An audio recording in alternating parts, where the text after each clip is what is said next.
శ్రీ అనుభవానంద స్వామి వారి సర్వసిద్ధాంత సౌరభం వైష్ణవ ఖండం రెండవ భాగం.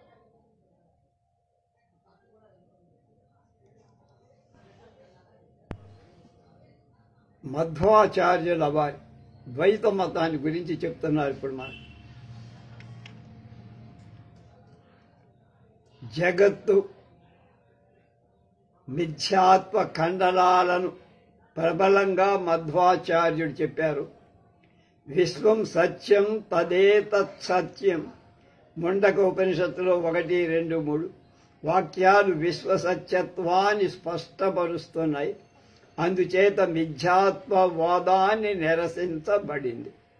అభ్యాస ఖండం కావిస్తూ అధిష్టానం భ్రాంతుడయ్యేటువంటి పురుషుడు, అలాగే అధిష్టాన సామాన్య ధర్మం, అధిష్టాన విశేష ధర్మం, ఆరోపిత సాదృశ్యం, సామాన్య ధర్మ జ్ఞానం, విశేష ధర్మం యొక్క అజ్ఞానం, సాదృశ్య విజ్ఞానం, అజ్ఞాన కారణాలైన దేహేంద్రియాదులు మొదలైనటువంటి అంశాలు అధ్యాస హేతువులుగా ఉండాలి. కానీ ఈ అంశాలు అఖండైక బ్రహ్మంలో ఎలా పొసగగలవో ఎవరు చెప్పలేరు. అందుచేత అభ్యాసం ఏర్పడటానికి ఎలాంటి అవకాశం అగోచరం అని ద్వైత మతం.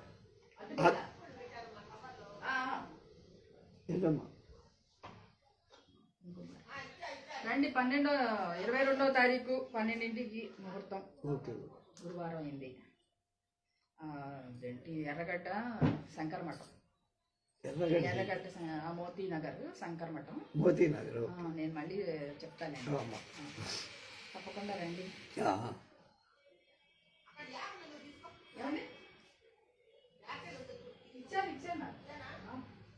అతని కాలానికి పూర్వం దేశంలో బాగా వ్యాప్తి పొంది సర్వ అవలంబనీయమై వెలుగుతున్న శంకరాద్వైత సిద్ధాంతాన్ని అనేక విధాల మధ్వాచార్యుడు అఘాతాలు కలిగించి ప్రజల నిరాధారంగా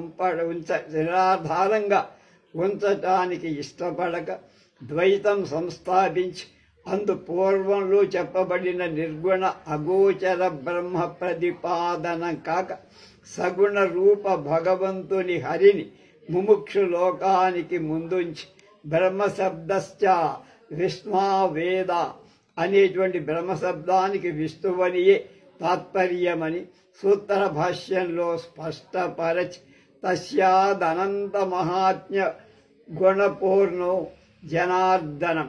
అందుచేత నారాయణుడే అనంత అద్భుత కళ్యాణ గుణపూర్ణుడు అని బోధించి అతడే సర్వ సృష్టికర్తగా వివరించి కురు భుంక్ష్వాచ కర్మ నిజం నియతం హరిపాద వినమ్రమదియా సతతం హరిరేవ పరో హరిరేవ గురు హరిరేవ జగత్పితృమాతృగతి.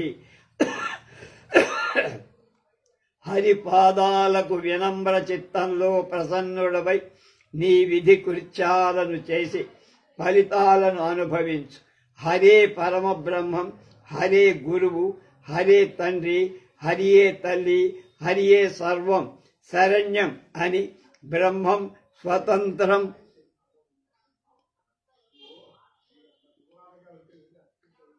స్వతంత్రం అంటే స్వాపేక్షికం, అదే గుణపూర్ణత్వాన్ని తెలుపుతుంది.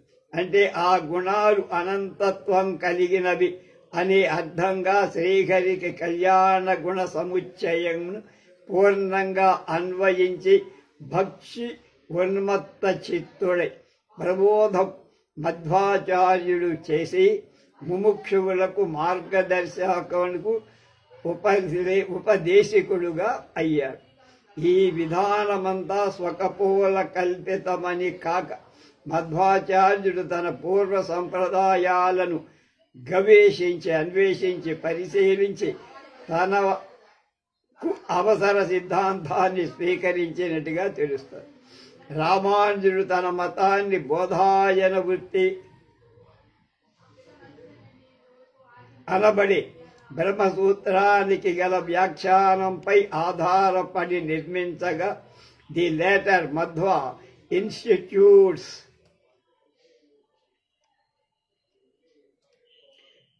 a comparative study of the common and oldest authorities and interprets them in the highest light of sound logic. తర్వాత వాడైన మధ్వాచార్యుడు సామాన్యాన్ని ప్రాచీనాలైన ప్రమాణ గ్రంథాలను సమగ్ర విచారణం చేసి చక్కని తర్కంలో వాటిని వ్యాఖ్యానిస్తాడని ఆచార్య సుబ్బారావు వ్యాఖ్యానం.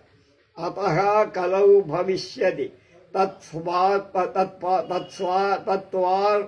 తత్వార సంప్రదాయ శ్రీ బ్రహ్మ రుద్ర సనక వైష్ణవా. కలియుగంలో 4 సంప్రదాయాలుంటాయి. అవి శ్రీ బ్రహ్మ రుద్ర సనక సంప్రదాయాలని వైష్ణవాలు చెప్పాయి.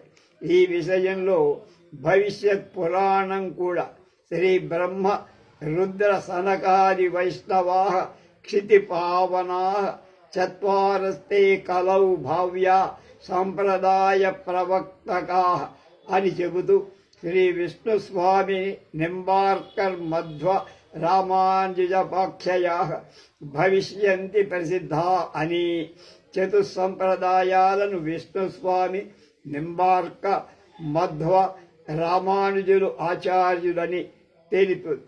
అందులో రామానుజ శ్రీ స్వచక్రే మధ్వాచార్యం చతుర్ముఖం శ్రీ విష్ణు స్వామినం రుద్రో నింబాదిత్యం చతుస్సనక అని కూడా చెప్పారు. అంటే అని వివరించింది ఆ పురాణం. శ్రీ సంప్రదాయాన్ని చేపట్టిన రామానుజుడు విశిష్టాద్వైతాన్ని నిర్మిస్తే బ్రహ్మ సంప్రదాయాన్ని తీసుకున్న మధ్వాచార్యుడు ద్వైతాన్ని నెలకొల్పారు. సనక సంప్రదాయాన్ని ఆధారంగా చేసుకొనిన నింబార్కరుడు ద్వైతాద్వైతవాదాన్ని చెప్పగా రుద్ర సంప్రదాయాన్ని గ్రహించిన విష్ణుస్వామి శుద్ధ అద్వైతాన్ని ప్రబోధించారు. ఈ శుద్ధాద్వైతాన్ని వల్లభాచార్యుడు గారు కూడా తీసుకున్నారు. అలాగే ఈ మధ్వాచార్య నిర్మిత ద్వైతం కూడా వైష్ణవంలో భాగమై ఒప్పటం చేత రామానుజీయం నుండి దాన్ని ప్రత్యేకించటానికై ఇది వైష్ణవ అని ప్రఖ్యాతం పొందింది. రామానుజీయం శ్రీ వైష్ణవం అనబడుతుంది. మధ్వాచార్యుడి ద్వైతం ఉత్తరంగా వ్యాప్తమై ముఖ్యంగా శ్రీకృష్ణ చైతన్య దేవుడికి ఆధార సిద్ధాంతంగా రూపొందినట్లుగా కనపడు. ఈ విషయాన్ని ముందుగా చూద్దాం. అలాగే ఈ సిద్ధాంత ప్రభావం మహారాష్ట్ర యతీశ్వరులలో ముఖ్యులైన సమర్థ రామదాసు గారి మీద కూడా పడింది. ఇతడే శివాజీ ఛత్రపతి యొక్క గురువరేణ్యుడు. అంటే ఛత్రపతి శివాజీ గురువు సమర్థ రామదాసు. ఇది శుద్ధాద్వైతం.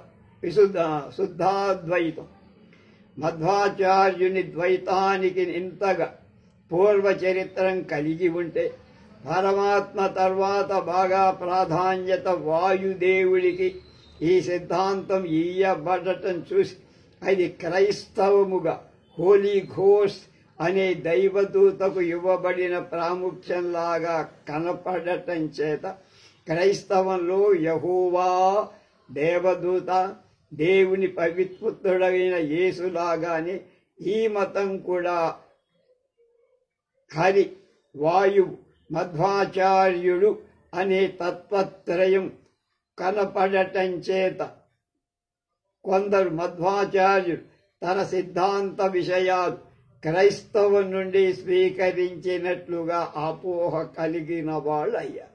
కానీ ఈ ద్వైతం మధ్వాచార్యుడికి పూర్వమే సంఘంలో ఉంది. మధ్వాచార్యుడిచే ఉద్ధరింపబడినట్లు నాకు గ్రహింపనేరరు, వాళ్ళు గ్రహించరు. శంకరుడికి పూర్వం వేదకాలం నుండి ప్రవహిస్తున్న అద్వైత భావవాహిని శంకరుడు తీసుకొని పెంచి దేశవ్యాప్త ప్రవాహంగా చేర్చి రామానుజు చమార్తె రామానుజుడు వేదకాలంలో ఉన్న పాంచరాత్ర వైఖానస భాగవత నారాయణాది సిద్ధాంత భావాలను తీసుకొని సమన్వయం చేసి వైష్ణవంగా ఆకారం ఇచ్చిన పద్ధతిలో మధ్వాచార్యుడు ఆనంద తీర్థుడు కూడా ఉపనిషత్తులను ప్రస్ఫుటంగా తోచే ద్వైత తత్వం చేత గ్రహించి సమర్థించి వివరించారు అంతం మర్చిపోవద్దను. అందుచేతనే పండిత రాధాకృష్ణ మహాశయుడు కూడా the doctrines of exclusive mediatorship through Vayu, the son of Vishnu, eternal hell, as well as the missionary fervor of Madhva's faith suggests the influence of Christianity, thought there is little evidence in support of it. Vishnu tanayudaina Vayudevunni ప్రత్యేక మధ్యవర్తిత్వం శాశ్వత నరకం కలదనే సిద్ధాంతాలు మధ్వాచార్యుడి మత ప్రభావానికి మిగుల ఉత్సాహం చేసి మధ్వుడిలో క్రైస్తవ సిద్ధాంత ప్రభావం గోచరమని తోస్తాయి. కానీ అందులకు ఎలాంటి ప్రమాణ ఆధారాలు కానరు. ఎందుచేతంటే in view of the fact that Madhva's community on the Kena Upanishad is taken from Brahmasara, and it is reasonable to think that there was the tradition of dualism even prior to Madhva. As we shall see, Madhva makes a clever use of Sankhya and the Nyaya Vaiseshika theories. Madhvacharya Kena Upanishad Bhashya Vishayallo బ్రహ్మసార గ్రంథం నుండి గ్రహించాడు. అందుచేత మధ్వాచార్యుడికి పూర్వమే ద్వైత సిద్ధాంత సంప్రదాయం కలదని స్పష్టం. అంతేకాక మధ్వాచార్యుడు సాంఖ్య న్యాయ వైశేషికాలను మిగుల బుద్ధి కుశలతో ఉపయోగించుకొన్నాడు. ఆ సిద్ధాంతాలు కేవల ద్వైత ప్రతిపాదకాలు కదా. మీదు మిక్కిలి అతి ప్రాచీనులైన లక్ష్మీ బ్రహ్మ రుద్ర సనకమునులు అనబడే 4 వైష్ణవ విధానాల రామానుజ మధ్వ విష్ణు స్వామి నింబార్కర్ ఉద్ధరించినట్లుగా స్మృతి వాక్యం కదా.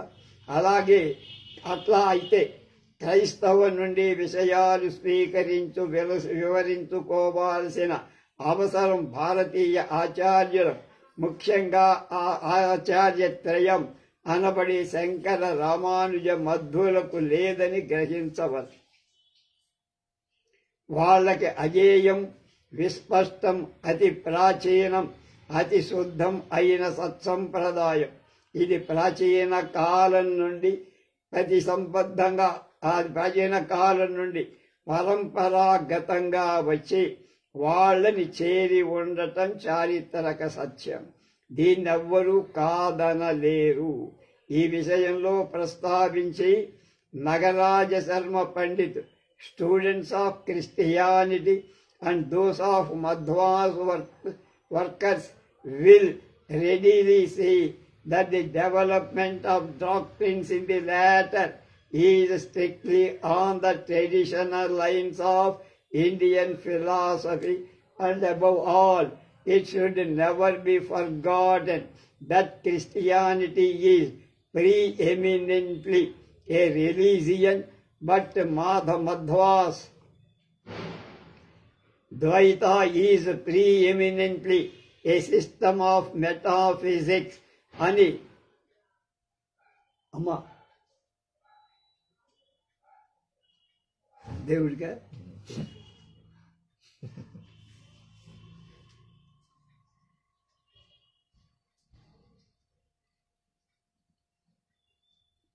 మధ్వ గ్రంథాల పరిచయం కలవాడు.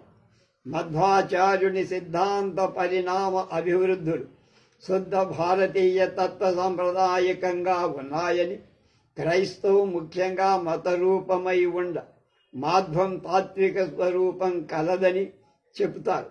అని చెప్పాడు. క్రైస్తవంలో తాత్విక ప్రతిపాదిక అభావం అవుతూ కేవలం ఆస్తిక మతంగా ఉండగా మాధ్వం ప్రముఖంగా తాత్విక సిద్ధాంత ప్రతిపాదన రూపంగా వెలుగొందుతూ ఆ తాత్విక గమ్యమైన శ్రీహరి సాన్నిధ్యాన్ని చేరగా భక్తి విధానాలు బోధించే ఆస్తిక మతమం కూడా అలరారు వంతు ఉన్నదంతల్లో ఎవ్వరూ మర్చిపోకూడదు, విస్మరించరు. అందుకే ఈ మాధ్వం క్రైస్తవ ప్రబోధితం కాదు. పై విధాలు పరిశీలిస్తే మధ్వాచార్య సిద్ధాంతం కేవలం ఆస్తిక మతం మాత్రం కాక తాత్విక ప్రాతిపదిక కలిగి భారతీయ తాత్విక చరిత్రలో ఒక ప్రముఖ స్థానం అలంకరించి ఉంది అని విజ్ఞులన్నారు. ఆ సిద్ధాంతం ద్వైత సత్యాన్ని ప్రబోధిస్తుంది. కాల దేశ ప్రాణ ప్రకృతి బ్రహ్మాలని నిత్య పదార్థాలను ప్రతిపాదించి మధ్వాచార్యుడు తన మతాన్ని ద్వైతంగా రూపొందించాడు. The highest importance attached to the eternal difference between jiva, Brahman and Prakriti, as well as to the relationship which exists between subject and object of knowledge, is the basis for also naming his system of dualism. Dualism అంటే ద్వైతం. జీవ బ్రహ్మ జగత్తులకు జ్ఞాన విషయంలో కర్త కర్మలకు గల సంబంధాలతో నిత్య విభిన్నత్వాన్ని ఇవ్వబడిన అధిక ప్రాముఖ్యతయే దీని ద్వైతానికి నా కారణాలు. అలాగే his works clearly show that he worked at the system with such a persuasion, and he has written more on points of philosophy than on those of religion. మధ్వాచార్యుడు మత విషయాల కంటే తాత్వికాలపై ఎక్కువ రచించి తన సిద్ధాంతాన్ని బాగా సమ్మతంగా నిర్మించినట్లు ఆయన రచనలు విదితం చేస్తున్నాయని సుబ్బరాయ మహాశయుడి భావం. అందుచేత మధ్వాస్ system cannot be lightly and thoughtlessly dismissed as belonging to the religious history of Indian thought. It is on a par with those of Ramanuja, Sankara, Srikantha and others. It represents an important and significant epoch in the history of Indian philosophy. Madhva సిద్ధాంతం భారతీయ ఆస్తిక చారిత్రకాన్ని మాత్రమే చెందిందని సులభంగా యోచనారహితంగా త్రోసిపుచ్చరాదు. అది రామానుజ, శంకర, శ్రీకంఠాదుల సిద్ధాంతాలతో సమానంగా ఉంది. భారతీయ తత్వశాస్త్ర చరిత్రలో అది ఒక ముఖ్య ఘట్టాన్ని తెలుపుతోంది. పండిత నగరాజ శర్మ చెప్పాడమ్మా, in the light of the criterion of spiritual satisfyingness, Madhva's doctrine of radical realism and pluralistic theism are bound to make a very powerful appeal to thinking minds. మానవార్థిక సంతృప్తికి తగు ముఖ్య సూత్ర ప్రదర్శనంతో మధ్వాచార్యుని స్వాభావిక సత్యత్వం, ద్వైతత్వాలు యోచనాశీల చిత్తానికి బలీయంగా నాటక తప్పదని ఆ పండితవర్యుడి గాఢతరమైన నమ్మకం. రాఘవేంద్రాచారి మహాశయుడి అభిప్రాయం ప్రకారం భారతీయ సంస్కృతికే కాక నిజానికి సర్వ ప్రాపంచిక సంస్కృతికి మధ్వాచార్యుడు అసమానమైన పెన్నిధిని సమకూర్చారు.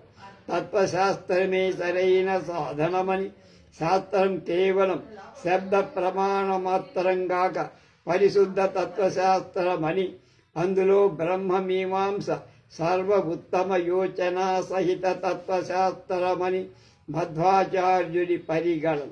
అలాగే అతని దృష్టికి జీవుడికి కర్తృత్వ భావమే యథార్థమైన సంబంధం అని, అతడు తన సంపూర్ణ పారతంత్రాన్ని గ్రహించి జీవుడు ప్రవర్తించట ఉచిత కర్తృత్వం అని మధ్వాచార్యుడి బోధ. అంతేకాక జగత్తు యొక్క సత్యత్వ గ్రహణమే పరమార్థ సత్యగ్రహణానికి మార్గం అనడం ఆచార్యవర్యుడి విశ్వాసం. ఆ పరమార్థం నిర్దోషమై గుణపూర్ణమై ఉంటుంది. అదే జ్ఞేయం గమ్యం, అదే నారాయణుడు. ఆ పరమార్థాన్ని గ్రహిస్తే ముముక్షువుకు శాంతి లభిస్తుంది. బ్రహ్మమీమాంస అధ్యయనం చేత ఇది లభ్యం. ఈ విచారమే ఆనందదాయకమని మధ్వాచార్యుడి ఉపదేశం. ఈ విధంగా మధ్వాస్ thus in his exposition of Brahma Mimamsa brought the Mohinism expounded by the Vedas and the Upanishads and its culmination. His position is essentially Brahmavada. మధ్వాచార్యుడు వేద ఉపనిషత్ ప్రోక్త ఏకేశ్వర ఉపాసనాన్ని దాని పర్యవసాన పరిపక్వత్వానికి తీసుకువెళ్ళాడు. అతన్ని ముఖ్యంగా బ్రహ్మవాదమే.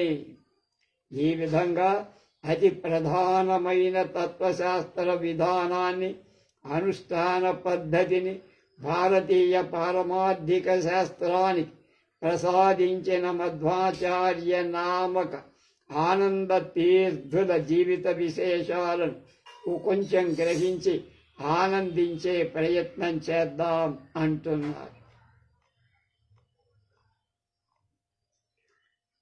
ప్రశస్తి మధ్వాచార్య జీవిత సంగం.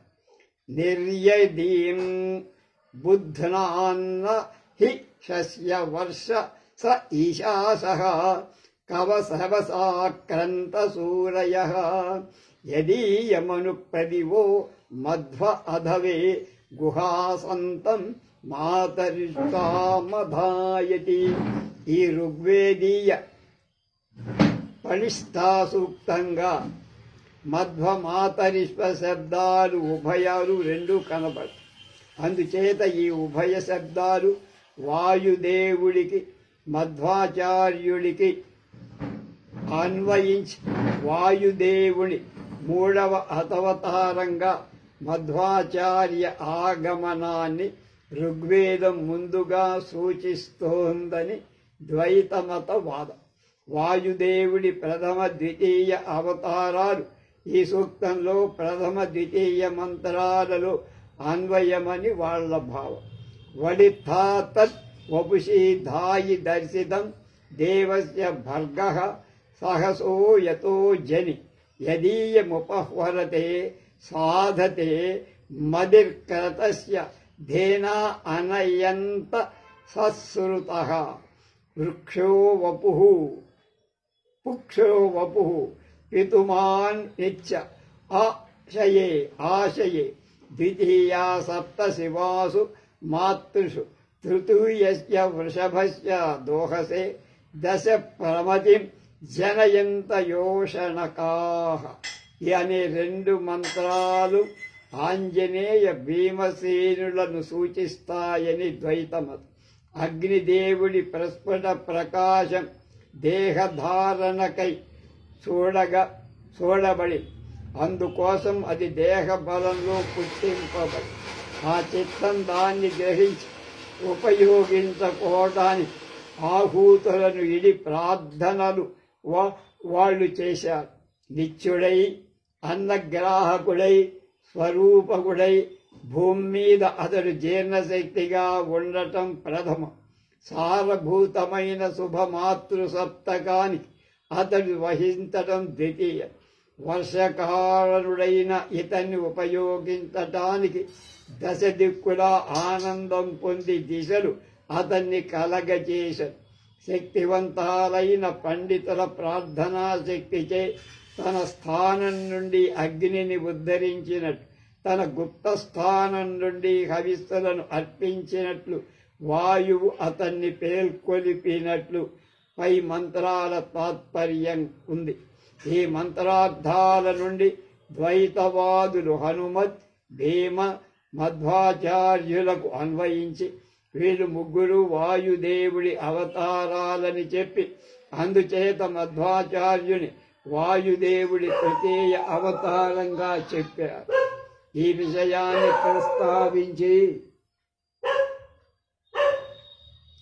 ది రోల్ ఆఫ్ వాయు ఇన్ ద్వైత వేదాంత can favorably be compared with the role of Jesus, the Son of God, in Christianity, and the role of Lakshmi in Visishtadvaita.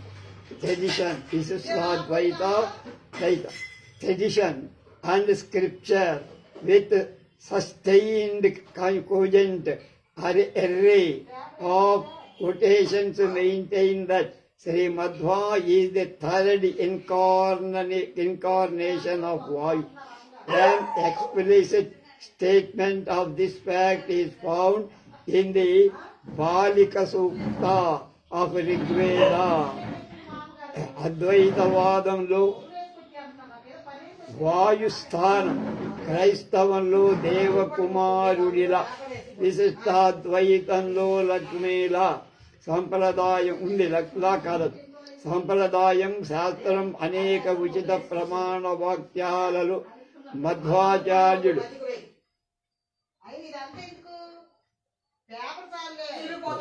వాయుదేవుణ్ణి మూడవ అవతారాలని చెబుతున్నాయి. ఋగ్వేదీయ బళికద సూత్రంలో ఈ విషయ సత్యత్వం స్పష్ట వాక్యంగా ఉందని ఆచార్య నాగరాజారావు చెప్పారు. మధ్వాచార్యుడు కూడా వాయుదేవుడు మహావిష్ణువు పొందించుతాని, అలాగే భాష్యంలో వాయుమూర్తి జీవుని దేహాన్ని, ఆత్మరూపాన్ని జీవస్వరూపంగా అంతరాత్మగా ఉన్న మహావిష్ణువుడు సేవించటానికై జీవ శరీరంలోకి ప్రవేశిస్తాడు. సూత్ర భాష్య అంటూ అనేక స్థానాల తన రచనలలో వాయుదేవుణ్ణి కీర్తిస్తూ ఆ దేవుని జీవేశ్వరులకు మధ్యవర్తిత్వాన్ని నెలకొల్పుతారు. అంతేకాక throughout his works Madhva speaks after the manner of a messiah with a mission. మధ్వాచార్యుడు తన గ్రంథాలలో అన్ని చోట్ల ప్రత్యేక కార్యాలు గల ప్రవక్త స్వభావ మాదిరిగా చెప్పారు అని ఆచార్య నాగరాజరావు వాక్యం. అలాగే శంకరాద్వైత ఖండనం చేస్తూ ఈ openly declares in many of his works that he is the chosen prophet of Lord Vishnu, commissioned to interpret correctly the sacred text and refute the misinterpretations foisted thereon by the other commentators. మధ్వాచార్యుడు తన అనేక రచనలలో తాను శ్రీ విష్ణువు చేత ఎన్నుకోబడిన ప్రవక్తనని, ఇతర వ్యాఖ్యాతలు శాస్త్రాల అపార్థాలు కల్పించగా వాటి సక్రమ విధానంలో వ్యాఖ్యానించటానికై అరుదించినట్లుగా తెలుపుకున్నాడు. ఈ కారణం చేత మధ్వాచార్యుడు కేవలం మహావిష్ణువుకు అతి సన్నిహితుడై భక్తుల వైకుంఠానికి చేర్చే వాయుదేవుడి అవతారమని ద్వైత మతావలంబకుల ప్రగాఢ విశ్వాసం. మధ్వాచార్యో హరి ప్రియ, మధ్వాచార్యో కృష్ణపరో జ్ఞాతా యజ్ఞాంశమూర్తి. మధ్వాచార్యుడు హరిప్రియుడు, మధ్వాచార్యుడు కృష్ణపరుడు, జ్ఞానం కలవాడు, యజ్ఞాంశమూర్తి అని భవిష్యత్ పురాణం మధ్వాచార్యుడిని స్తుతిస్తోంది. రేప్ జననం మొదలైన విషయాలు తెలుసుకుందాం. స్వస్తి.